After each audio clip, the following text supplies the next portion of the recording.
that NSA was using in the AT&T facilities. AT&T had this big switch in San Francisco, and it would be using this NARIS equipment that would take the information from the wires coming in, the cables coming in, and then route it to NSA, the information that NSA wanted. So it used this company called NARIS, and again, it's a company that had been formed overseas, and you really have to start wondering when you have companies that were formed in foreign countries, and they're giving such intimate access to U.S. telecommunications, especially very secret U.S. work. The other company was Verint, and they do a lot of the monitoring for Verizon. And Verint also was formed in Israel by Israelis. And it turns out that the chairman and founder of the company ended up being a fugitive now from the United States, wanting on multiple counts of fraud and theft and so forth. He's hiding out in Namibia and Africa now. And then two other members of the general counsel and another senior executive from the parent company, Converse, was also arrested and charged in the theft and pleaded guilty. So you have the problem of these companies that are actually doing the very sensitive work of monitoring everybody's communications. You have real questions about them, let alone the people that the NSA is targeting.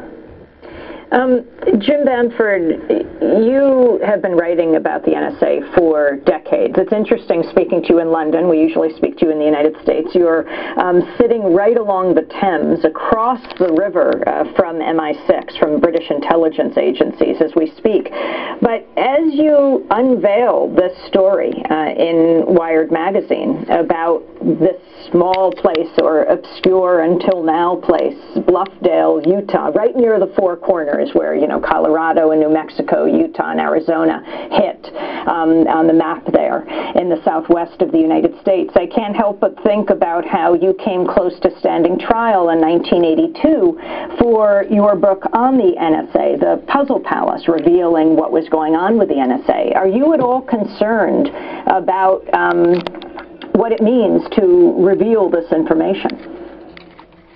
Well, as you mentioned, I've been doing it for 30 years, so I've had concerns about that from time to time. In 1982, as you mentioned, I didn't come close to trial because I was never arrested or prosecuted or anything, but I was threatened twice by the Justice Department to return documents that they said were classified. But these were documents that had been released to me by the Attorney General under the Carter administration, Attorney General Civiletti. So I never returned the documents because they were unclassified when they were given to me. And what the Reagan administration did was reclassify them as top secret and then order that I give them back. But we found a passage in the executive order on secrecy that said once a document's been declassified, it can't be reclassified. So then Reagan changed the executive order to say that it could be reclassified, but they couldn't apply it in my case because of the principle of ex post facto. So that was fairly dramatic, where they were threatening me during the writing of The Puzzle Palace. But, ironically, the second book I had on NSA after that, Body of Secrets, they had a book signing for me at NSA.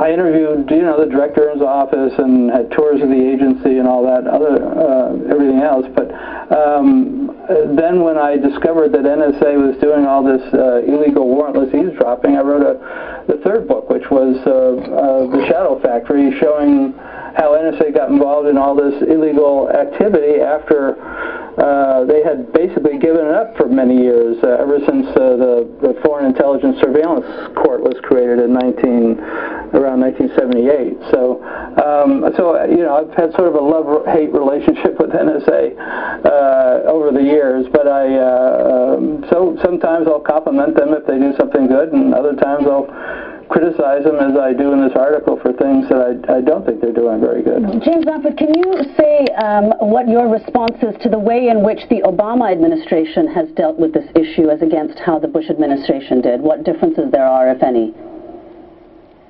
Well, I haven't seen a lot of differences. President Obama, for example, when all the furor broke out over the warrantless eavesdropping during the Bush administration, came out and said that he was totally against that. He was going to vote against changing the law to allow that kind of thing, and also to vote against giving immunity to the telecom companies. The telecom companies could have been charged with a crime for violating everybody's privacy. But then when push came to shove and it came time to vote, he didn't. He voted opposite to what he said, and he voted for the legislation, sort of creating this warrantless eavesdropping change to the law that he said he was previously against, which basically legalized what the Bush administration had been doing in their warrantless eavesdropping.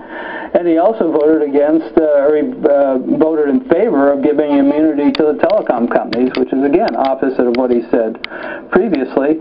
And now he's, the president here the last 3 years, while they've been building this enormous, or at least completing this enormous infrastructure, and they hadn't even started this when he became president, the large data center in Bluffdale. So I don't really see an awful lot of difference between the two in terms of what's going on with NSA. If anything, it's gotten much larger under Obama than it was under Bush. James Bamford, we're going to ask you to stay with us. He's speaking to us from London, investigative reporter who at the Puzzle Palace, Shadow Factory, now a piece in Wired called "The NSA is Building the Country's Biggest Spy Center." Watch what you say, because we're going to be joined by two whistleblowers. One of them, if he had stood trial, Thomas Drake, who worked at the NSA, possibly Jim Bamford would have testified at that trial. We'll also be joined by Jesselyn Reddick, who took on the Justice Department, particularly around the case of John Walker Lynn, who is still in prison. This is Democracy Now!, democracynow.org, the War and Peace Report. We'll be back in less than a minute. Everybody knew what they wanted. There'd be nothing left. People would do what they wanted, and there'd be no government. I say there'd be no government. There'd be no government. People would do what they wanted, and there'd be no government.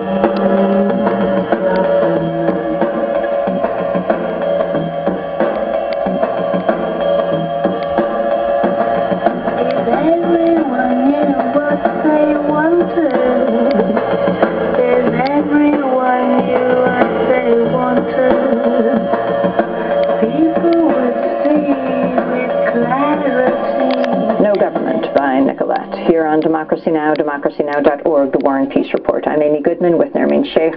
We turn now to whistleblowers and the unprecedented attack they've come under during the Obama administration.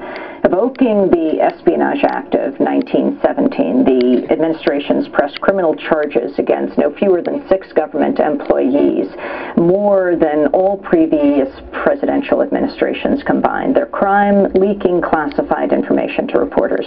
Last month, Jake Tapper, the White House correspondent for ABC News, questioned the Obama administration for applauding truth seekers abroad while simultaneously prosecuting them at home. Tapper raised his concern shortly after White House Press Secretary Jay Carney lamented the deaths of journalists Anthony Shadid and Marie Colvin, saying they'd given their lives in order to bring truth while reporting in Syria. This is reporter Jake Tapper. How does that square with the fact that this administration has been so aggressively trying to stop aggressive journalism in the United States by using the Espionage Act to take whistleblowers to court? You're currently, I think that you've invoked it the 6th time, and before the Obama administration it had only been used 3 times in history. This is the 6th time you're suing a CIA officer for allegedly providing information in 2009 about about CIA torture. Certainly that's something that's in the public interest of the United States. This administration is taking this person to court. There just seems to be a disconnect here. You want aggressive journalism abroad, you just don't want it in the United States. Well, I would hesitate to speak to any particular case for obvious reasons, and I would refer you to the Department of Justice for more on that. That was Jay Carney. Now a former top spokesman for the Justice Department, Matthew Miller, seems to be reversing his stance on the prosecution of National Security Agency whistleblower Thomas Drake. Drake was initially charged under the Espionage Act for leaking information about waste mismanagement at the agency, but the case against him later collapsed. In a recent exchange with political correspondent Josh Gerstein, Miller said the Drake case was legitimate, unlike some others. He wrote, quote, "Drake did seem to be trying to expose actual government waste. I think the outcome of the case probably shows that it was an ill-considered choice for prosecution." Miller had previously defended